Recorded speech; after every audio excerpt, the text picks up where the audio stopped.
एक बार आप लोगों का फिर स्वागत है हमारे YouTube channel Chaturvedi Hindi classes में। आज हम रस का दूसरा भाग पढ़ते हैं बहुत शॉर्ट में, जो एग्ज़ाम में प्रश्न पूछे जाते हैं। ठीक है, तो जो सबसे अधिक एग्ज़ाम में पूछा गया है रस पर, वो प्रश्न है रस के अवयव या अंग। रस के अवयव या अंग कई बार पूछा गया है कि रस के कितने अवयव हैं, अर्थात कितने अंग हैं, माने किनसे मिलकर रस बना है। तो जब भी यह प्रश्न एग्जाम में आएगा तो लिखेंगे 4। कितने अंगों से मिलकर बना है? 4। अर्थात रस के 4 अवयव या 4 अंग होते हैं। कौन कौन से? अस्थाई भाव, विभाव, अनुभाव और संचारी भाव। ठीक है, रस के 4 अंग होते हैं, अस्थाई भाव, विभाव, अनुभाव और संचारी भाव। ठीक, फिर कई बार पूछा गया है कि अस्थाई भाव की संख्या कितनी होती है? 9 होती है। कितनी होती है? 9 होती है, और इसीलिए सर्वमान्य रूप से रस भी 9 होते हैं। ठीक है, विभाव का मतलब होता है कारण। क्या मतलब होता है? कारण। अभी आगे हम पढ़ेंगे कि इस कारण का क्या मतलब है। अनुभाव और संचारी भाव, ये भी पूछा गया है कि संचारी भाव कितने होते हैं। तो संचारी भाव की संख्या कितनी होती है? 33 होती है। कितनी होती है? 33। ठीक है, रस के अवयव या अंग 4 होते हैं, अस्थाई भाव, विभाव, अनुभाव और संचारी भाव। अस्थाई भाव की संख्या 9 होती है, विभाव मतलब कारण होता है, अनुभाव और संचारी भाव की संख्या 33 होती है। अब हम आते हैं आश्रय कि आश्रय किसे कहते हैं, रस में किसे आश्रय कहते हैं। तो देखिए, जिसके हृदय में आनंद की अनुभूति होती है उसे हम क्या कहते हैं? आश्रय कहते हैं। माने जिसके हृदय में रस उत्पन्न हो रहा है, जिसके हृदय में रस उत्पन्न हो रहा है, जो आनंदित हो रहा है, जो उस रस को अनुभव कर रहा है, वो क्या कहलाता है? आश्रय कहलाता है। क्या कहलाता है? आश्रय। जैसे यदि राधा को देखकर कृष्ण के हृदय में प्रेम उत्पन्न हो रहा है, तो प्रेम में कौन है? कृष्ण है। प्रेम किसके हृदय में उत्पन्न हो रहा है? कृष्ण के हृदय में। तो कृष्ण क्या होंगे? आश्रय होंगे। समझ में आ रहा है कि जिसके हृदय में रस उत्पन्न होता है, जागृत होता है, वो क्या कहलाता है? आश्रय। जो उस रस का आनंद लेता है उसे हम क्या कहते हैं? आश्रय कहते हैं। ठीक है, अब आते हैं विभाव। क्या आते हैं? विभाव। कि विभाव किसे कहते हैं। तो विभाव का मतलब होता है कारण। विभाव का मतलब क्या होता है? कारण। अर्थात आश्रय के हृदय में, अर्थात हमारे हृदय में रस किस कारण उत्पन्न होता है, उसे क्या कहते हैं? विभाव। जैसे कृष्ण आश्रय हो गए, अब कृष्ण के हृदय में रस उत्पन्न हो रहा है।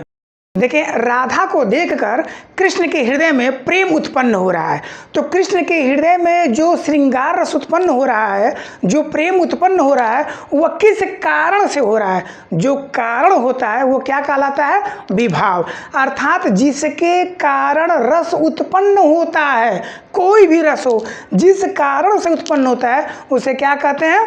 विभाव कहते हैं। और विभाव कितने प्रकार के होते हैं? तो विभाव 2 होते हैं। एक है आलंबन विभाव और दूसरा है उद्दीपन विभाव। देखिए, मैं फिर बता रहा हूं कि यदि राधा को देखकर कृष्ण के हृदय में प्रेम उत्पन्न हो रहा है, तो जिसके हृदय में प्रेम उत्पन्न हो रहा है, जो आनंदित हो रहा है, जो रस को अनुभव कर रहा है, वो क्या हो गया? आश्रय। अब आश्रय के हृदय में, कृष्ण के हृदय में प्रेम किसके कारण उत्पन्न हो रहा है? किसे देखकर उत्पन्न हो रहा है? क्या वो कारण है कि कृष्ण के हृदय में प्रेम उत्पन्न हो रहा है? तो पहला कारण क्या है? राधा। क्या कारण है? राधा। क्योंकि राधा को देख करके ही कृष्ण के हृदय में क्या उत्पन्न हो रहा है? प्रेम हो रहा है। अब मान लो ये प्रेम उत्पन्न तो हो गया, लेकिन ये प्रेम बढ़ कैसे रहा है? यह प्रेम बढ़ कैसे रहा है? तो राधा की सुंदरता, राधा के हाव भाव, राधा का बोली वचन, राधा के बात व्यवहार, ठीक है, उस वहाँ का प्राकृतिक दृश्य, जो प्रेम उत्पन्न हो रहा है उसको और क्या कर दे रहा है? बढ़ा दे रहा है। समझ में आ रहा है कि एक राधा को देखकर कृष्ण के हृदय में प्रेम हो रहा है, तो जिसके हृदय में प्रेम उत्पन्न हो रहा है वो क्या हो गया? आश्रय हो गया। अब यह किसके कारण उत्पन्न हो रहा है उसे क्या कहते हैं? विभाव। तो यहाँ विभाव कौन हो गई? राधा, क्योंकि राधा के कारण कृष्ण के हृदय में क्या उत्पन्न हो रहा है? प्रेम। अब आते हैं कि विभाव में कौन आलंबन होता है और कौन उद्दीपन होता है। ठीक है, किसे आलंबन कहते हैं और किसे उद्दीपन। तो जिस व्यक्ति विशेष के कारण या जिस विशेष के कारण रस उत्पन्न होता है उसे क्या कहते हैं? उसे कहते हैं आलंबन विभाव। क्या कहते हैं? आलंबन विभाव। जिस व्यक्ति विशेष को देखकर या जिस व्यक्ति विशेष के कारण रस उत्पन्न होता है उसे कहते हैं आलंबन। तो यहाँ आलंबन कौन हो गया? राधा। और जो राधा की क्रियाएं हैं, जो राधा की सुंदरता है, राधा का हाव भाव है, राधा का चाल चलन है, बोली विचार है, जो वहाँ का प्राकृतिक माहौल है, प्राकृतिक दृश्य है, जो वन है, उपवन है, जो प्रेम को और क्या कर रहे हैं? बढ़ा दे रहे हैं, वो क्या कहलाते हैं? उद्दीपन विभाव। वो क्या कहलाते हैं? उद्दीपन विभाव। जो उसको और क्या कर दे? उद्दीप्त कर दे। समझ में आ रहा है? विभाव मतलब होता है कारण। जिस कारण से रस उत्पन्न हो रहा है उसे क्या कहते हैं? विभाव। विभाव के दो भेद होते हैं, आलंबन और उद्दीपन। आलंबन जिस व्यक्ति विशेष के कारण रस उत्पन्न हो रहा है वो आलंबन। और जो आलंबन की क्रियाएं हैं, चेष्टाएं हैं, जो हाव भाव है, वो जो सुंदरता है, वो क्या कहलाती है? उद्दीपन। जैसे मैं फिर एग्जाम्पल बता दे रहा हूँ कि राधा को देखकर कृष्ण के हृदय में यदि प्रेम हो रहा है तो जिसके हृदय में प्रेम उत्पन्न हो रहा है वो कृष्ण है, तो वो आश्रय हो गए। किसको देखकर उत्पन्न हो रहा है? राधा को। तो राधा क्या हो गई? आलंबन। और आलंबन की जो क्रियाएं हैं, ठीक है, कि राधा की सुंदरता, राधा का बोली वचन, हाव भाव, चाल चलन, उनके बात करने का ढंग और वहाँ का जो प्राकृतिक दृश्य है, प्राकृतिक माहौल है, वो सब क्या कर रहा है? कृष्ण के अंदर जो प्रेम उत्पन्न उसको और क्या कर रहा है? उद्दीप्त कर दे रहा है, बढ़ा दे रहा है। तो उसे कहते हैं उद्दीपन विभाव। समझ में आ गया कि विभाव मतलब कारण। विभाव के दो भेद होते हैं, आलंबन और उद्दीपन। अब जब इतना हम समझ लिए तो फिर अब हम आते हैं किस पर? अनुभाव। कि अनुभाव किसे कहते हैं? जैसे मान लो मैं रस में हूँ, श्रृंगार रस में हूँ, हास्य रस में हूँ, करुण रस में हूँ, वीर रस में हूँ। मैं किस रस में हूँ या अगले को कैसे पता चलता है? मैं किस रस में हूँ या अगले को जिससे पता चलता है उसे क्या कहते हैं? अनुभव। अर्थात यदि मेरे हृदय में रस उत्पन्न हो रहा है तो मेरी क्रियाएं कैसी हैं, मेरे हाव भाव कैसे हैं, मेरे भाव भंगिमा कैसे हैं, कि इसे देखकर अगला व्यक्ति समझ जाता है कि मैं इस रस में हूँ। जैसे यदि कोई व्यक्ति प्रेम में रहता है, श्रृंगार रस में रहता है, तो हमेशा उसके चेहरे पर मंद मंद मुस्कान रहती है, कहीं ना कहीं खोया रहता है, ठीक है, कुछ भी कहो हाँ कहता है, अपनी दुनिया में वो क्या रहता है? मस्त रहता है। कभी कभी बड़बड़ाने लगता है, अपने आप से बातें करने लगता है, खोया खोया रहता है। तो उसको देख करके हम जान जाते हैं कि वो किस में है? प्रेम में है, अर्थात श्रृंगार रस में है। कोई मान लो व्यक्ति क्रोध में है तो कैसे हम जान जाते हैं कि वो रौद्र रस में है? कैसे? तो उसकी भौवें तन जाती हैं, आंखें बाहर निकल आती हैं, सीना चौड़ा हो जाता है। तो उसे देख के हमें लगता है कि यह व्यक्ति जो है अब क्या है, इसके अंदर क्रोध है, यह रौद्र रस में है। ठीक, कोई व्यक्ति डर गया तो वो कैसे है, उसकी भाव भंगिमा देख के हमें पता चल जाता है कि भाई यह डर रहा है, इसको आश्चर्य हो रहा है, या कोई व्यक्ति इसको घृणा हो रही है। तो जो आश्रय है, जिसके हृदय में रस उत्पन्न हो रहा है, उसकी जो क्रियाएं हैं, जो हाव भाव है, जिसे देखकर हम पहचान जाते हैं कि यह व्यक्ति इस रस में है, उसे क्या कहते हैं? अनुभव। माने जिस चीज को हम अनुभव करते हैं। ठीक, अर्थात जिसके हृदय में रस उत्पन्न हो रहा है उसकी जो क्रियाएं हैं, उसके जो हाव भाव हैं, जो ढंग है, जो भाव भंगिमा है, जिसे देखकर हम पहचान लेते हैं कि यह इस रस में है, उसे क्या कहते हैं? अनुभव कहते हैं। आश्रय की क्रियाएं क्या कहलाती हैं? अनुभव कहलाती हैं। अब कई बार एग्जाम में पूछा है कि अनुभव कितने प्रकार के होते हैं। ठीक है, तो जब भी पूछेगा अनुभव कितने प्रकार के होते हैं, तो अनुभव 3 प्रकार के होते हैं: सात्विक अनुभव, कायिक अनुभव और वाचिक अनुभव। सात्विक अनुभव, कायिक अनुभव और वाचिक अनुभव। अर्थात सात्विक अनुभव जो हमारे हृदय में अनायास अपने आप उत्पन्न होते हैं, जिस पर हमारा कोई नियंत्रण नहीं है, वो अपने आप उत्पन्न होते हैं, उसे क्या कहते हैं? सात्विक अनुभव। कायिक अनुभव, जो अनुभव हमारे शरीर से पता चलता है, शरीर के बदलाव से पता चलता है, वो क्या कहलाता है? कायिक अनुभव। और वाचिक अनुभव, अर्थात जो अनुभव हमारे वाणी से पता चलता है, उसे क्या कहते हैं?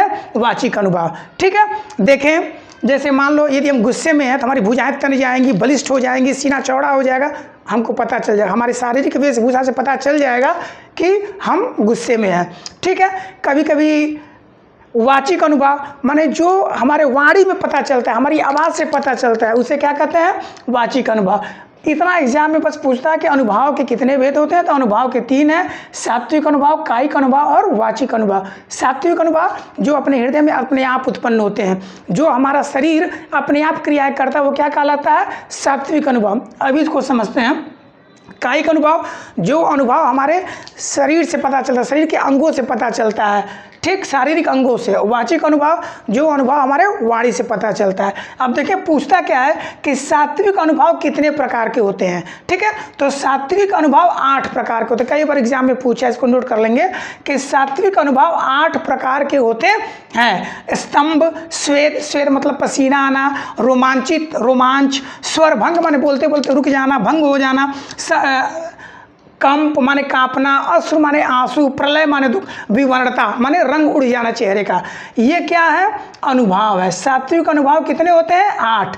स्तंभ, स्वेद, रोमांच, स्वरभंग, कंप, अश्रु, प्रलय, विवर्णता। कई बार इसमें से एक दे देगा और कहेगा बताइए इसमें कौन अनुभाव है और कौन सा नहीं है। तो अनुभाव 8 होते हैं, देख लें। स्तंभ, स्वेद, रोमांच, स्वरभंग, कंप, अश्रु, प्रलय और विवर्णता। सात्विक अनुभाव को ऐसे समझें कि जैसे मान लो कोई नायक है, किसी नायिका को पसंद करता है और नायिका उसके सामने आ गई। यदि नायक के सामने क्या आ गई, नायिका, तो क्या होता है वही क्या है, सात्विक अनुभाव है। कभी आदमी रोमांचित हो जाता है, कहना कुछ और कह कुछ और देता है। जैसे एक समान उदाहरण है कि नायक और नायिका दोनों यदि एक दुकान पे चले जाए कुछ सामान लेने, तो नायक को यदि आधा किलो चीनी लेना होता है तो यदि नायिका को देख ले तो सीधे कहता है कि भैया 4 किलो चीनी दे दीजिए। तो ये क्या है, यही सात्विक अनुभाव है, ठीक है। माने जो अपने आप परिवर्तन होता है शरीर में, वही क्या है, सात्विक अनुभाव है, ठीक। इसकी संख्या कितनी होती है, 8 होती है, ठीक है बेटा। ये चारों जो है 8 समझ लेंगे। एग्जाम इसमें से कोई एक दे करके और पूछता कि इसमें अनुभाव कौन सा है, ठीक है। अब आते हैं बेटा कि संचारी भाव।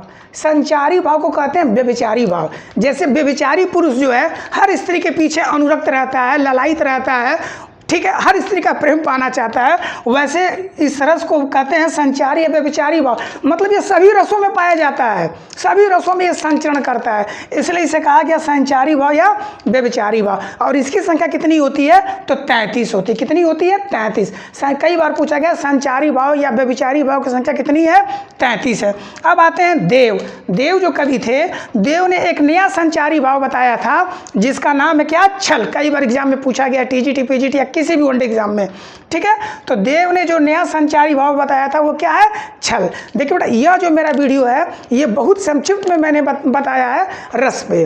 रस का सेकंड पार्ट है, बहुत संक्षिप्त है। संक्षिप्त इसलिए है कि जो बच्चे यूपीपी का एग्जाम देने जा रहे हैं वो बहुत कम समय में एक बार इसे देख ले तो जितना रस पे कॉन्सेप्ट है वो क्लियर उनको हो जाएगा। बाकी जब भी आगे जो है हम इसको पूरा विधिवत एक अलग से पढ़ेंगे रस, ठीक है। किसी भी एक दिवसीय एग्जाम में हिंदी विषय से बेस्ट करने के लिए हमारी YouTube channel Chaturvedi Hindi classes को लाइक करें, शेयर करें, और हाँ, वीडियो कैसा है, कितना उपयोगी है, क्या कैसा लगा, कमेंट जरूर करें।